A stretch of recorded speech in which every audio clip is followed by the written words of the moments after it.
အားလုံးပဲမင်္ဂလာပါကျွန်တော်ကိုချမ်းချမ်းပါဒီနေ့မှာ log sheet သို့မဟုတ် logbook ကိုဘယ်လိုဖြည့်ရမလဲဘယ်လိုအသုံးပြုရမလဲဆိုတာကိုရှင်းပြပေးတော့ပါမယ်ဒီထဲမှာဘာတွေပါဝင်နိုင်လဲခေဆိုတော့ကိုယ့်ရဲ့စီစားနှုန်းတွေသိလာမယ်ကိုယ့်ရဲ့ကား maintain နဲ့ဘယ်တော့လုပ်ရမလဲဆိုတာကိုလည်းသိမြင်လာမယ်အသေးစိတ်တော့ကျွန်တော်ဆက်လက်ရှင်းပြပေးတော့ပါမယ်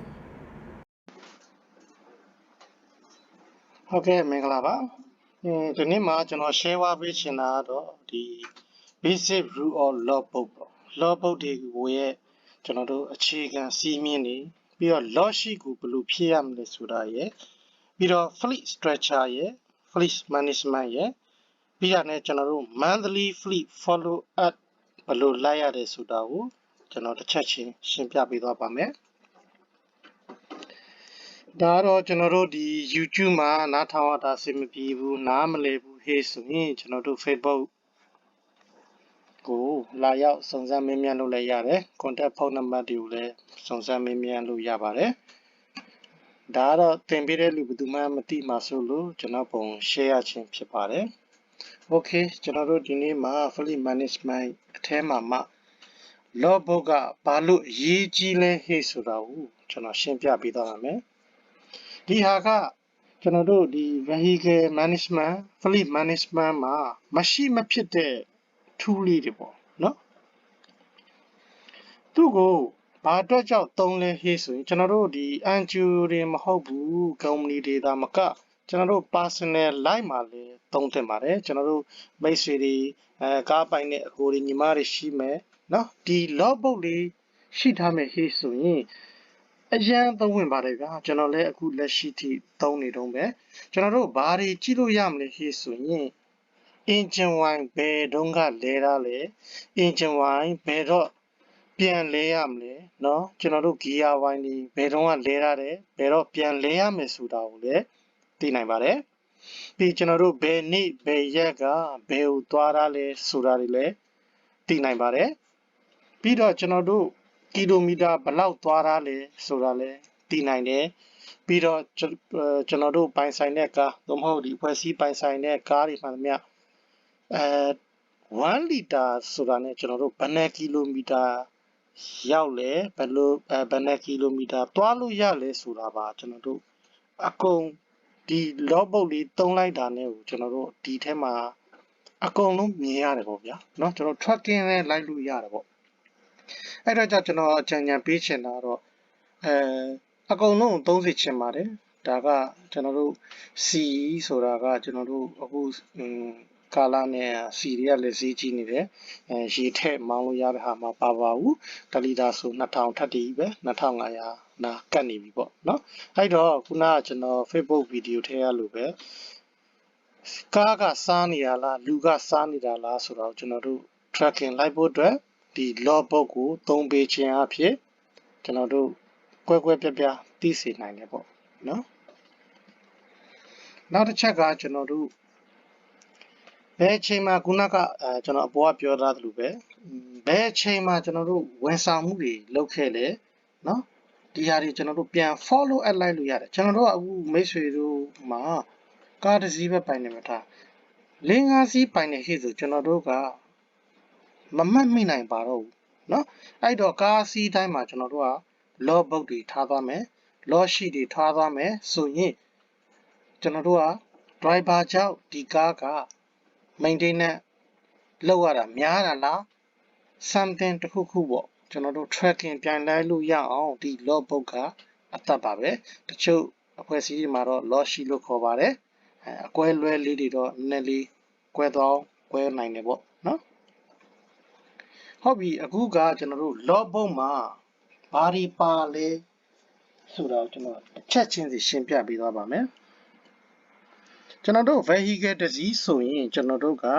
logbook တတ်ထားရပါမယ်အခုဆိုရင်ကျွန်တော်တို့ 4M blah blah blah ပေါ့เนาะအဲ့အတွက်ကို logbook တတ်ထားပေးရမယ် logbook ဆိုတာတော့စာအုပ်မဟုတ်ပါဘူးကျွန်တော်တို့နောက်တစ် slide မှာကျွန်တော်ဒီ ထပ်ရှင်းပြပေးပါမယ်တစ်စီးကိုတစ်ပုတ်ပေါ့เนาะအဲ့အတွက်ကိုကျွန်တော်တို့ driver တယောက်ပေါ့ပြီးရင်ဒီဟာကိုကျွန်တော်တို့ဖြည့်ပေးရမှာ driver ရဲ့တာဝန်ပါမဖြည့်ဘူးဟေးဆိုရင်တော့ကျွန်တော်တို့တစ်ခုခုလွဲနေပြီအဲ့ဒါကိုကျွန်တော်တို့က tracking ပြန်လိုက်လို့ရတယ်ဘာလို့မဖြစ်တာလဲပေါ့နော်ဒီကားကိုမောင်းတဲ့ driver အနေနဲ့ကားဆရာအနေနဲ့ကျွန်တော်တို့ဒီဟာကို follow လိုက်မယ်ပေါ့ပြီးရင်ကျွန်တော်တို့ခီးစဉ်တစ်ခုကိုတစ်ခါဖြည့်မယ်အဲ့ဒါကိုလည်းကျွန်တော်နောက် slide မှာ detail ထပ်ရှင်းပြပြရပါမယ်ကျွန်တော်တို့ဒီနေ့ဘယ်ကနေစထွက်လဲပေါ့9မိုင်ကနေစထွက်တယ်မနက်ပိုင်းเนาะ9နာရီကနေ10ခွဲစုလီကိုရောက်တယ်ရောက်တာနဲ့ကျွန်တော်တို့ကဒီလိုပါရေးမယ်အချိန်မှရေးမယ်ဒါဆိုကျွန်တော်တို့ကကားပိတ်လို့ကြာနေတာလားเนาะဘယ်လမ်းကြောင်းသွားတာလဲအချိန်ရောအကုန်တွက်လို့ရပါပြီเนาะနောက်တစ်ခုကကျွန်တော်တို့ကစီးတဲ့လူပါကျွန်တော်တို့ကလက်မှတ်ထိုးခိုင်းတယ်ဘာဖြစ်လို့ထိုးခိုင်းလဲဟေးဆိုတော့ကျွန်တော်တို့ကိုယ်ပိုင်ကားတွေဆိုရင်တော့အဆင်ပြေတယ်လက်မှတ်ထိုးစရာမလိုဘူးအဖွဲ့အစည်းအနေနဲ့ဆိုရင်တော့အဆင်မပြေပါဘူးဘာဖြစ်လို့ကျွန်တော်တို့ကဒီစီတွေကဒိုနာပတ်စံတွေကနေသွားတဲ့အတွက်ကြောင့်သူတို့ကအလွဲသုံးစားလုပ်မှာဆိုလို့ပေါ့ဒီအလွဲသုံးစားလုပ်မှုတွေကိုကျွန်တော်နောက်ဗီဒီယို channel တွေမှာတောက်လျှောက်တင်ပေးပါမယ်ကျွန်တော်တို့တရားတွေကို NGO ဖွဲ့စည်းတွေ UN ဖွဲ့စည်းတွေလည်းလုံးဝလက်မခံပါဘူးဘယ်နေရာမှာကိုကျိုးစည်းပွားအတွက်အလွဲသုံးစားလုပ်လို့မရပါဘူးเนาะအဲ့တော့စီးမဲ့လူကလည်းကျွန်တော်တို့ shopping ထွက်ဖို့ဒီကားကိုသုံးသွားတာလားကိုကျိုးအတွက်သုံးသွားတာလားဆိုပြီးတော့ကျွန်တော်တို့ကဒီ logbook မှာပြန်ပြီး tracking လိုက်တယ်အဲ့တော့စီးတဲ့လူကလက်မှတ်ထိုးပေးရပါမယ်ဟုတ်ပြီခုနကကျွန်တော်ပြောတဲ့အတိုင်းပဲအချိန်ရေးပါမယ် starting kilometer ရေးပါမယ်ဘယ်သူစီးမှလဲပြီးတော့ရည်ရွယ်ချက်ကဘာလဲ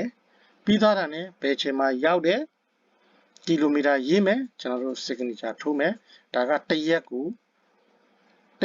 ဒီ driver လောက်ရမယ့်လုပ်ငန်းစဉ်ပေါ့ဒီ driver လောက်ရမယ့်လုပ်ငန်းစဉ်ကိုလည်းကျွန်တော်နောက် driver management မှာလည်းကျွန်တော်ထပ်ပြီးရှင်းပြပေးသွားမယ်ဟုတ်ပြီဒီဟာတော့ကျွန်တော်တို့ဒီ fleet supervisor ကနေပြီးတော့ဒီကျွန်တော်တို့ logbook တွေတိုင်းကို analyze လုပ်ပေးရမယ်ကျွန်တော်ခုနပြောသလိုမျိုးကားအစီးရနေတော့ရှော့မရှိပါဘူးအစီးရများမယ်ဖြစ်ဆိုကျွန်တော်တို့ကဒီ logbook တွေအတွက်ကိုထိန်းချောင်းဖို့အတွက် logistician သို့မဟုတ်ကျွန်တော်တို့ fleet supervisor သို့မဟုတ် fleet manager ထားပေးတင်ပါတယ်ဘာလို့ထားပေးရမလဲဆိုတာကိုနောက် slide မှာလည်းကျွန်တော် detail ထပ်ရှင်းပေးသွားမယ်ပြီးတော့ခုနလိုမျိုးပဲစီထဲ့တိုင်းကျွန်တော်တို့ log ရှိမှာဖြည့်မယ်ဟေးဆိုရင်ကျွန်တော်တို့ log ရှိမှာဒီကားက1လီတာကိုဘယ်လောက်ကီလိုမီတာရလဲဆိုတာသိသွားမယ်အဲ့တော့ကျွန်တော်တို့က driver ချိန်သွားလဲအဆင်ပြေတယ်ဒီကားကဒီစီစားနှုန်းပါစီစားနှုန်းကျလာမယ်ဟေးဆိုရင်ကျွန်တော်တို့ကပြန် tracking လိုက်ရတော့မယ်နော် driver ကစားနေတာလားကား engine ကချိုးရင်းချက်ဖြစ်နေလို့စီပိုစားနေရလားဆိုတာဟုတ်ပြီဒီဟာတော့ကျွန်တော်တို့ရဲ့အဖွဲ့အစည်းတွေမှာ3ထရှိတယ်။ဘာဖြစ်လို့လဲဆိုတော့ in case of emergency ပေါ့နော်။တစ်ခုခုဖြစ်ခဲ့မယ်ဆိုရင်ကျွန်တော်တို့ကအမြဲတမ်းဖြစ်နိုင်ကျွန်တော်တို့ကနေ့ရက်တိုင်းတော့မလုံနိုင်ဘူးပေါ့ဗျာ။အပတ်စဉ်တိုင်းရဲ့တောက်ကြနေလောက်ဆိုရင်တော့ပိုကောင်းတယ်။ C ကိုအမြဲတမ်းအပြည့်ဖြည့်တာတယ်။ဘာဖြစ်လို့လဲဆိုတော့ကျွန်တော်တို့က KSA အဖွဲ့တွေရှိဆိုတော့အမြဲတမ်း stand by ဖြစ်နေရမယ်။ကျွန်တော်တို့ in case မှာဖြစ်နေကျွန်တော်တို့သုံးတဲ့ကားပါစီပြတ်နေတဲ့ဟိဆိုတော့အဆင်မပြေဘူးပေါ့နော်ဒီဟာကိုလည်းကျွန်တော်တို့ personal life ဘဝမှာလည်းသုံးသင့်ပါတယ်သုံးစီချင်ပါတယ်ဒီအလေးချင်းကောင်းလေးတွေပေါ့ဒါတကယ်ကောင်းတဲ့အလေးချင်းပါတချို့အဖွဲ့အစည်းမှာဆို 75% ကားတွေမှာစီရှိရမယ်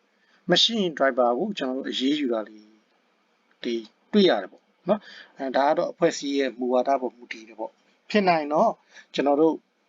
4ပုံမှာ3ပုံတော့ကားထဲမှာအမြဲတမ်းဖြည့်ထားပြီးပါခြံထားပြီးပါဒါဆိုရင်ကျွန်တော်တို့ safe side ဖြစ်တယ်ပေါ့ဟုတ်ပြီပြီးတော့ကျွန်တော်တို့ကဒီရင်မောင်းရဲ့အလုပ်ချိန်စဉ်းစားပြရမယ်နော်ဘာဖြစ်လို့ကျွန်တော်တို့ဒါက humanitarian group တွေမှာဆိုရင်ကျွန်တော်လူတစ်ယောက်ရဲ့အလုပ်ချိန်8နာရီအဲ့တော့ကားသုံးတဲ့ချိန်ကလည်း8နာရီပဲဖြစ်တဲ့OD ကိုလည်းဆင်းခိုင်းမယ်ဟေးဆိုရင် driver နဲ့တိုင်ပင်ရမယ် driver ကညင်ပိုင်ခွင့်ရှိပါတယ်နော်အဲ့တော့မစင်းနိုင်ဘူးခေဆိုကျွန်တော်တို့က night shift driver ကိုပြန်ချိန်တယ်အဲ့ဒီတော့ဒီဟာလေးတွေကလည်းထည့်သွင်းစဉ်းစားမယ့်အချက်ပဲခရီးတွေကျွန်တော်တို့ long trip တွေသွားမယ်ဟေးဆိုရင်လည်းတစ်ချက်စဉ်းစားပေးမယ်ကျွန်တော်တို့ expert ကားလို့ပေါ့နော် တချို့ညဘက်မောင်းတဲ့ expert ကားတွေမှာဆိုရင်ဒီမောင်း2ယောက်ပေါ့တယောက်တစ်လက်စီချိန်ပြီးမောင်းသွားတာပေါ့နော်ဒါလေးကိုလည်းတစ်ချက်မှတ်ထားပြီးပါဟုတ်ပြီဒီဟာကတော့ကျွန်တော်တို့ logi ပေါ့ဒါကတော့ကျွန်တော်တို့ Facebook ပေါ်မှာဒီ citizen community ကဒီ logo လေးနဲ့လာရှာလို့လည်းရပါတယ်အဲ့ဒီမှာလည်းမေးမြန်းလို့ရပါတယ်ကျွန်တော်တို့ detail သင်တန်းတွေအတွက်လည်းစုံစမ်းလို့ရပါတယ်ဒီဟာကတော့ကျွန်တော်တို့ logi ရဲ့ detail ပေါ့နော်ဒါလေးတွေကိုတချို့ကမြင်ဘူးလေးရှိမယ်ဒီ soft file လိုချင်တဲ့ hey ဆိုလဲကျွန်တော်စီတောင်းပေးပါကျွန်တော်ပေးပါမယ်ဒါမှမဟုတ် Google မှာလည်းခောက်ပြီးရှာလို့ရပါတယ်ဒီပုံစံ style design နည်းတွေပဲပေါ့နော်အဓိကကားတစ်စီးလေးပိုင်တယ်ဒီ logi လေးတွေသုံးပေးပါဒါဆိုကျွန်တော်တို့ history တွေကုန်ပြီးပြီ history မပြချင်တဲ့ပုံကိုယ်အတွက်ဆိုရင်တော့မသုံးသင့်ဘူးပေါ့ဗျာနော်ကုမ္ပဏီအဖွဲ့အစည်းတွေဆိုရင်တော့ဒါလေးတွေသုံးပေးသင့်တယ်ကျွန်တော်တို့ကားနံပါတ်ထည့်မယ်ပြီးတော့ကျွန်တော်တို့ဒီကားကိုဘယ်သူကို assign ချတာပြီဒါလေးထည့်ပေးရမယ်ပြီးရင်ကျွန်တော်တို့ဘယ်နှခုနှစ်လဲကျွန်တော်တို့လဆိုလပေါ့ဒီဟာဆိုကျွန်တော်တို့အကြောင်းရင်းများနေကျွန်တော်တို့တပတ်ကိုဒီ2ရက်သုံးလို့ရတယ်နော်ခုနကအရှေ့မှာပြောခဲ့သလိုပဲကျွန်တော်တို့ကနေ့ရက်ရေးမယ်အချိန်ရေးမယ်နေရာရေးမယ်ဘာဖြစ်လို့ဒီဟာတွေရေးခိုင်းနေဟေးဆိုတော့ကျွန်တော်တို့ကအလှရှင်ရဲ့ပတ်စံမလို့ပေါ့ကျွန်တော်တို့ကဘယ်နေရာမှာမှအလွဲသုံးစားခြင်းမရှိရလေအောင်ကျွန်တော်တို့ကrecord ယူထားတဲ့သဘောပေါ့နော်ကျွန်တော်ဘယ်အချိန်ကနေစထွက်လဲဘယ်ကနေစထွက်လဲအဲ့အချိန်မှာစထွက်တဲ့အချိန်မှာကျွန်တော်ကီလိုမီတာကို1000လို့သဘောထားလိုက်နော်ဘာအတွက်သုံးတာလဲဒီမှာထပ်ပြီးတော့ထပ်မေးထားတယ်မီတင်အတွက်ပါpassenger တွေကဘယ်သူတွေပါလဲဟုတ်ပြီရုံးမှာရှိတဲ့ဦးနေဘမကိုစောပေါ့နော်ကျွန်တော်တို့ဘယ်အချိန်မှာရောက်လဲဒါတွေပါထည့်ရေးခိုင်းတယ်ဗျဘာဖြစ်လို့လဲဆိုတော့ကျွန်တော်တို့ဆက်နိုးထားတဲ့အချိန်မှာလဲဆက်စီကစားပါလေဗျာနော်ဒါလေးတွေကိုကျွန်တော်တို့ detail ထပ်ရှင်းပြပေးဖို့မှာပြီးရင်ဘယ်ကိုသွားပါလဲဂျန်ရှင်အိတ်10မိုင်ကနေဂျန်ရှင်အိတ်ကိုသွားပါလေနော်အဲ့ဒီအချိန်မှာဒီကီလိုမီတာတော့ကျွန်တော်မှန်းပြီးရေးရတာပါမိတ်ဆွေတို့နားလည်အောင်ဆိုပြီးတော့1048ကီလိုမီတာဖြစ်သွားတယ်ပေါ့နော်ကျွန်တော်တို့ဂျန်ရှင်အိတ်ကိုရောက်တဲ့ချိန်မှာပြီးရင်လက်မှတ်ထိုးပေးပါစီးတဲ့လူတွေပါလက်မှတ်ထိုးပေးပါဟုတ်ပြီအဲ့နေ့မှာကျွန်တော်ကဒီ lot ရှိရာအဓိကကဘာကိုဖမ်းလဲဟေးဆိုတော့ကျွန်တော်အဓိကထားချင်တာတော့ဒီ1ကီလိုမီတာမှာစီဘယ်လောက်ရလဲဆိုတော့ကျွန်တော်ဒီစီစားနှုန်းကိုအရင်တွက်ပြတာပေါ့ဒီနေရာမှာလဲကျွန်တော်တို့ကဘာတွေဖြည့်လို့ရလဲဟေးဆိုတော့ဒီနေ့မှာဒီကီလိုနဲ့1200မှာကျွန်တော်တို့ engine wine လဲခဲ့တယ်ဒါမှမဟုတ်ကျွန်တော်တို့ gear wine လဲခဲ့တယ်ဒါလေးတွေကိုလည်းဒီဘက်ရဲ့ driver comment မှာဖြည့်လို့ရတယ်နော်အဓိကတော့ကျွန်တော်ပြချင်တာကတော့စီစားနှုန်းကိုပြစီချင်တာပါအဲ့ဒီတော့စီစားနှုန်းကိုတချို့ကမတွက်တတ်တဲ့လူတွေအတွက်ပေါ့နော်တွက်တဲ့လူတွေအတွက်တော့တွက်တတ်တဲ့လူတွေတော့မရည်ရွယ်ပါဘူးဒါကျွန်တော်မသိသေးတဲ့ညီမတွေအတွက်ရည်ရွယ်တာပါဟုတ်ပြီကျွန်တော်တို့ဒီတရက်4လ2024မှာစီထည့်ခဲ့တယ်ဘယ်လောက်လီတာလဲဟေ့ဆိုတော့30လီတာကီလိုမီတာဘယ်လောက်မှလဲဟေ့ဆိုတော့1200မှာနော်ဘာမှထည့်ခဲ့လဲဟေ့ဆိုတော့ something ပေါ့တန်ကိုဖြစ်ပေါ့နော်ကျွန်တော်တို့ mass စီဆိုင်ဖြစ်ထည့်လိုက်တယ်ကျွန်တော်တို့စီစားနှုန်းတွက်လို့မရသေးဘူးနော်နောက်တစ်ချိန်စီထည့်တဲ့အချိန်မှာမှကျွန်တော်တို့ကတွက်လို့ရပါမယ်ဟုတ်ပြီ something ပေါ့ကျွန်တော်တို့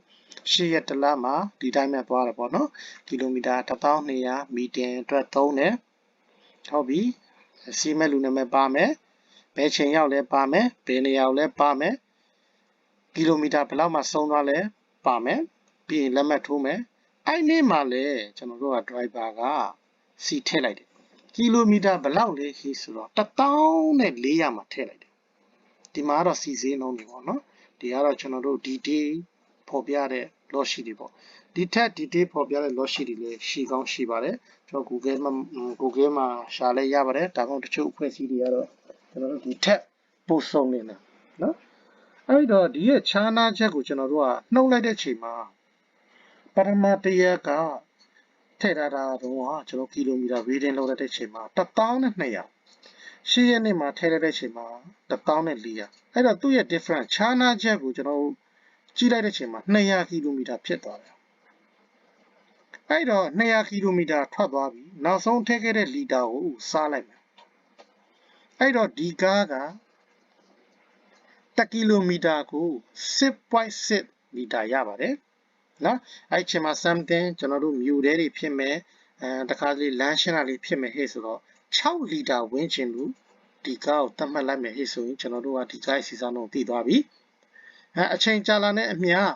5 ကီလိုမီတာပဲရတယ်4 ကီလိုမီတာပဲရတယ်3 ကီလိုမီတာပဲရတယ်ဟဲ့ဆိုရင်တော့ကျွန်တော်တို့က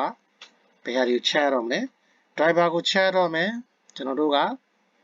ကားကိုချက်ရတော့မယ်အဲ့ဒီအတွက်ကြောင့်ကျွန်တော်ကဒီနေ့ဒီကောင်းစဉ်မှာစီကားကစီစားနေတာလားလူကစီစားနေတာလားဆိုတာကိုကျွန်တော်ရှင်းပြပေးသွားတာပါအကယ်၍များနားမလည်တာရှိရင်ကျွန်တော် comment မှာလာမေးလို့ရတယ်ကျွန်တော် Facebook account မှာလည်းလာမေးလို့ရတယ်မိတ်ဆွေတို့အဆင်ပြေမယ်ထင်ပါတယ်နောက်လာမယ့်အပတ်မှာတော့ကျွန်တော်တို့လာမယ့်ဗီဒီယိုမှာပေါ့ကျွန်တော်တို့ driver management ကိုပါမယ်ကျွန်တော်တို့ fleet structure ပါမယ်နော် fleet structure ဆိုတာကျွန်တော်တို့ company ရဲ့ need အဖွဲ့အစည်းရဲ့ need ပေါ်လိုအပ်ချက်ပေါ်မူတည်ပြီးတော့ကားဘယ်နှစီးဝယ်ရမလဲဆိုတာလည်းရှင်းပြပေးသွားမယ် okay နောက်ဗီဒီယိုမှာပြန်တွေ့ကြမယ်ဗျာ